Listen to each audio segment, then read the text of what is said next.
सभागृहाला आणि सन्मान्य सदस्य महोदयांना या ठिकाणी माहिती द्यायची आहे की एकंदर जे काही लाडकी बहीण योजनेचे रजिस्ट्रेशन फॉर्म्स जे आलेले होते ते साधारणपणे 2,63,83,589 इतके फॉर्म्स होते आणि यापैकी साधारणपणे 2,43,82,936 इतके फॉर्म्स हे विभागाने ग्राह्य धरले। ज्या आकडेवारीचा 26 लाखाचा आपण उल्लेख केला ती क्रॉस व्हेरिफिकेशनसाठी माहिती व तंत्रज्ञान विभागाकडून ज्या आकड्यांचा आपण उल्लेख केला ती आमच्याकडे विभागाकडे प्राप्त झालेली होती। साधारणपणे महिला व बालविकास विभाग म्हणून आणि सर्वच सन्मान्य समोर बसलेले वरिष्ठ सदस्य आहेत, अनेक वर्ष त्यांनी सुद्धा मंत्रिमंडळामध्ये वेगवेगळ्या खात्यांमध्ये काम केलेलं आहे। एखादा विभाग ज्या वेळेला एखादी योजना आणतो त्यावेळेला दुसऱ्या विभागाच्या डेटाचा त्यांच्याकडे ॲक्सेस नसतो, तो आपल्याला त्या विभागाकडून मागवायला लागतो। उदाहरणार्थ मुख्यमंत्री लाडकी बहीण योजना ही महिला व बालविकास विभागाकडून राबवली जाते।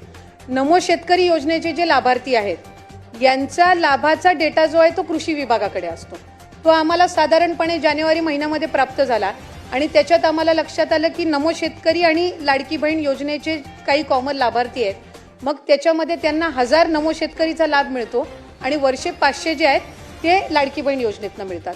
तसंच माहिती व तंत्रज्ञान विभाग असेल, शालेय शिक्षण विभाग असेल, अन्न व नागरी पुरवठा विभाग असेल, अशा वेगवेगळ्या विभागांकडे या संदर्भातली माहिती महिला व बालविकास विभागानेच मागितलेली होती। त्यानुसार माहिती व तंत्रज्ञान विभागाने साधारणपणे 26 लाखाचा डेटा दिला, जो आपण या ठिकाणी आत्ता सभागृहासमोर मांडला। या डेटाचं आम्ही पूर्णपणाने क्रॉस व्हेरिफिकेशन केलं। क्रॉस व्हेरिफिकेशन करत असताना साधारणपणे त्या 26 लाखापैकी 4 लाखापर्यंतच डेटा असा होता की ज्याला रिवाइज स्क्रुटिनीची गरज होती। बाकी सगळे जे होते हे पात्र लाभार्थी होते, त्यामुळे त्यांना त्या पद्धतीनं लाभ सुरू आहे। आता आपण जे काही शासकीय ह्यांच्या संदर्भामध्ये आपण विचारलं 8,000 जे आपण बोगस विचारले, तर ते 8,000 बोगस नसून ते 8,000 शासकीय कर्मचारी म्हणजे प्राथमिक आरोग्य केंद्रांमध्ये किंवा वेगवेगळ्या शासकीय ज्या काही आपल्या नोकरी असतात त्याच्यामध्ये काम करणारे आणि नियमानुसार ते तशा पद्धतीनं लाभ घेऊ शकत नाहीत।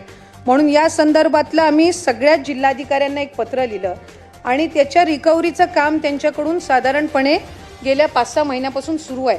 म्हणजे मी इथे सांगलीचं सुद्धा आपल्याला उदाहरण देऊ इच्छिते की सांगलीमधले सुद्धा प्राथमिक आरोग्य केंद्रामधले किंवा इतर शासकीय याच्यामध्ये काम करणारे जे आहेत त्यांची सुद्धा रिकव्हरीची जी काही प्रक्रिया आहे ती त्या ठिकाणी 10,500 असतील, कोणाचे 4,500 असतील, म्हणजे ज्या महिन्याला त्यांना वितरित झाले त्यानुसार आहे आणि ही प्रक्रिया साधारणपणे 2 महिन्याच्या कालावधीमध्ये सगळ्याच जिल्ह्यांची पूर्ण होईल। आता 12,000 जे आपण पुरुषांचं म्हटलं तो खरं तर आकडा साधारणपणे 12 ते 14,000 मध्ये येतो। ज्या वेळेला ही योजना सुरू केली त्यावेळेला निदर्शनास आलं की अनेक अशा महिला आहेत ज्यांचं स्वतःचं वैयक्तिक बँक खातं नाही आहे, त्यांचा आधार कार्डला त्यांच्या घरातला जो पुरुष असेल, मग वडील असेल, भाऊ असेल किंवा पती असतील, यांच्या अकाउंटवर ते शासकीय योजनांच्या वेगवेगळ्या लाभ घेतात। म्हणजे लाडकी बहीणच नाही पण ह्या व्यतिरिक्त सुद्धा बहुतांशी योजनांचा लाभ हे त्यांच्या घरातले जे पुरुष आहेत त्यांच्या खात्यावरती घेतात।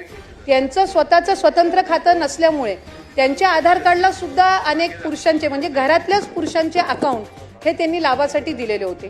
त्यामुळे त्या संदर्भातलं सुद्धा क्रॉस व्हेरिफिकेशन हे आम्ही साधारणपणे केलं आणि त्याच्यामध्ये कुठलीही पात्र महिला लाभापासून वंचित राहता कामा नये या दृष्टिकोनातून ही पावलं उचलत असताना ती 12-13 हजार एकदम आपण वगळून जर त्याच्यातल्या खरंच लाभार्थी आहेत पण त्यांची बँकचं खातं नाही म्हणून घरातल्या पुरुषाचं त्यांनी खातं दिलेलं आहे, यामुळे ते लाभापासून वंचित राहता कामा नये म्हणून त्या संदर्भातली आम्ही क्रॉस व्हेरिफिकेशनची जी प्रोसिजर आहे ही त्या ठिकाणी गेल्या 3-4 महिन्यापासून राबवली। त्याच्यात बऱ्यापैकी अशाही केसेस आम्हाला आढळल्या की त्या खरंच बेनिफिशरी आहेत पण त्यांची अकाउंट त्यावेळेला नसल्यामुळे त्यांच्या घरातल्या यांचे त्यांनी त्या पद्धतीनं दिलेल्या आहेत। त्यामुळे अशा पद्धतीनं प्रक्रिया करत असताना KYC जे आपण सुरू केलं याला साधारणपणे आम्हाला 8 ते 9 महिन्याचा कालावधी ती KYC प्रक्रिया ज्याच्यात 13 बाबी पूर्ण कराव्या लागतात मग ती प्रक्रिया आपल्याला सुरू करता येत असते, तर ती आम्ही सुरू केली आणि KYC झाल्यानंतर याच्यामध्ये आणखीन जो सुरळीतपणा आहे या सगळ्या सबंध लाभार्थ्यांच्या संख्येमध्ये तो आपल्याला पाहायला मिळतो।